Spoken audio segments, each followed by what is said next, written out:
standing in the library of her East Hampton, NY, home, Garten cradles her husband Jeffrey's face in her hands, reassuring him that he looks handsome for the people cameras. "He's just the best," she says once he's left the room. The interaction makes it almost impossible to imagine that the Food Network star's relationship was ever anything but couple goals, but in her bold new memoir Be Ready When the Luck Happens, excerpted in this week's cover story, Ina, 76, details their separation and near divorce in the 1970s.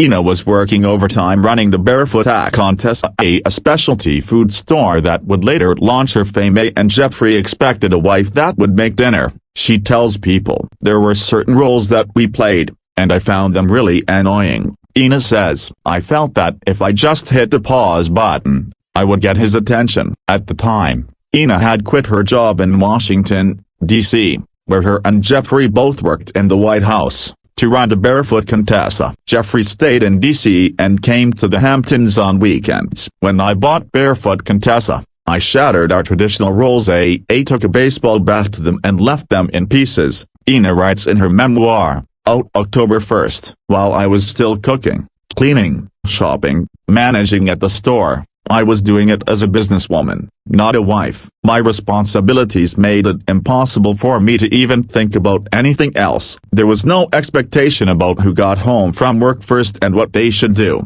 because I never got home from work. When Jeffrey came on weekends, he was a distraction. I didn't pay enough attention to him. I just wanted everyone to leave me alone so I could concentrate on the store." Jeffrey was fully formed and living the life he wanted to live. "I wasn't, and I wouldn't be able to figure out who I was or what I wanted unless I was on my own. I needed that freedom." Ina contemplated a divorce but instead asked Jeffrey for a separation. "I thought about it a lot, and at my lowest point, I wondered if the only answer would be to get a divorce," she writes. "I loved Jeffrey and didn't want to shock or hurt him, so I'd start by suggesting we pause for a separation. It was the hardest thing I ever did. I told him that I needed to be on my own. I didn't say whether it was for now or forever." In true Jeffrey form, he said, "If you feel like you need to be on your own, you need to do it."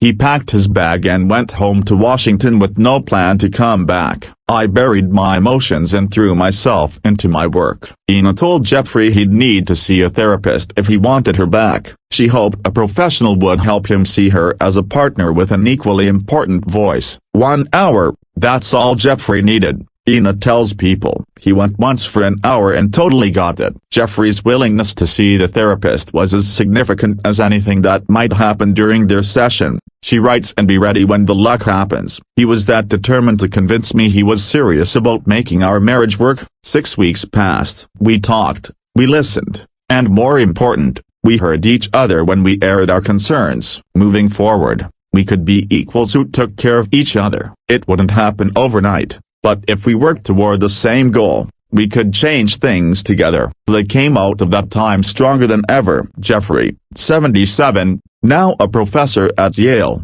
has been her lifeline since they started dating in 1965. Also in her memoir, Ina reveals that her childhood in Stamford, Connecticut, was darkened by emotional abuse from her mother, Florence, a dietitian, and physical abuse by her father, Charles, a surgeon. "Thank God I did," she says. "I think how crazy that was and how dangerous it was, but we wouldn't have the relationship we have now if I hadn't done it. It changed him," she adds, "but it also changed me too." Be Ready When the Luck Happens comes out October 1st from Crown Publishing Group and is available for pre-order now, wherever books are sold.